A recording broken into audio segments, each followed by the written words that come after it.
ধন্যবাদ। আমরা সবাই জানি আজকে এই মুহূর্তটা বাংলাদেশ পরিবহন জগতের জন্য একটা ভিন্ন ব্যতিক্রম সময়। এই কারণেই বাংলাদেশের মহাসড়কের সবচেয়ে স্বনামধন্য পরিবহন মালিক অর্থাৎ বাংলাদেশের মহাসড়কের সবচেয়ে যারা বিগত স্বাধীনতার পর থেকে এই মহাসড়ককে দাপিয়ে বেড়াচ্ছেন সুনামের সহিত, যাত্রীদের সেবার মান নিশ্চয়তা সহকারে তারা বাংলাদেশের পরিবহনের সবচেয়ে বেশি প্রতিষ্ঠিত হানিফ পরিবহনের সত্ত্বাধিকারী হানিফ সাহেব প্রেসিস সরকার কর্তৃক মিথ্যা মামলায় তাকে বাংলাদেশ থেকে অনেকগুলো মামলা দিয়ে সে গত 15 বছর আগে দেশ থেকে চলে যেতে বাধ্য হয়।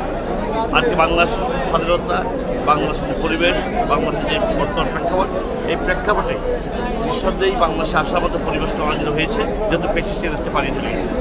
সেজন্যই এদেশের পরিবহন জগতের সকল মালিকরা, পরিবহন জগতের সকল শ্রমিক, সকল কর্মচারীরা আজকেই আনন্দে উদ্বলিত, উচ্ছ্বসিত যে হানিফ সাহেব বাংলাদেশে আগমন।